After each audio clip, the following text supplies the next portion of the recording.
Gargaarako guyyaarako Kanaaf taatee da'oo baqannaa Ansi malee Yesuuse Amaneenyuutan of kennaa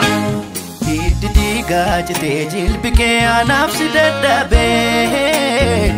Nama si akkirraa deebi'ee jaaladhee si qabee Shokoksa miila koo miirri kee caqasee Gaarii galeessa koo ayyaanni kee du'a na hambisee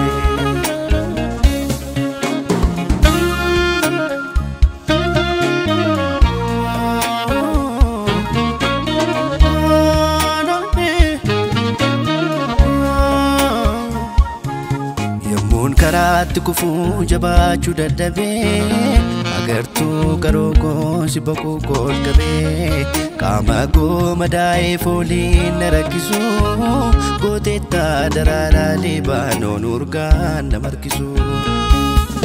Aanoo fi ragataa'eera jilbii koo soof dadhabee gaafan si argadhanii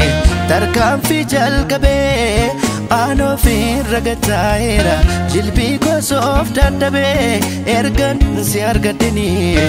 adeemsa jalqabee Aanoo fi ragataa'eera jilbii koo soof dadhabee gaafan si argadhanii tarkaanfii jalqabee Aanoo fi ragataa'eera jilbii koo soof dadhabee gaafan si argadhanii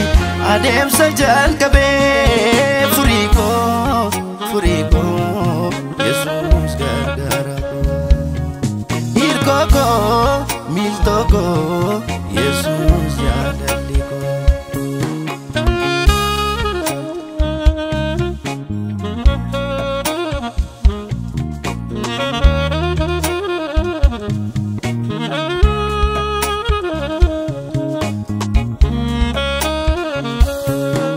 Gargaarako guyyaarako Kanaaf taatee da'oo baqannaa Ansi malee Yesuuse Amaneenyuutan of kennaa Hiddi dhiigaa jitee jilbi kee anaaf si dadhabee Nama si akkirraa deebi'ee jaaladhee si qabee Shokoksa miila koo miirri kee caqasee Gaarii galeessa koo ayyaanni kee du'a na hambisee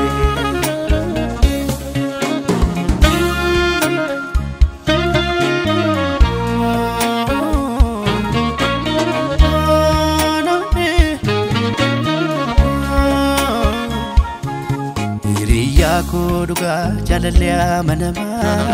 Hidhama koon feetuu garaa si raafamaa Atmichuu dhugaadhaa gorsaa waan hundumaa Bara jireenya koo Yesuusee ansiifaan bitamaa Innati naaf taate miltoo baraa rakkoo Na keessaa wacarrase hin daganne abbaa koo Gola keessa kooti onneerraan si qabaa Maashaaf tiruun kiyyaa maqaa kee ol qabaa Innati naaf taate hirkoo baraa rakkoo Na keessaa wacarrasi hin daganne abbaa koo Gola keessa kooti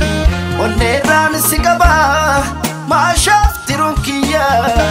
maqaa kee ol qabaa Miltoo koo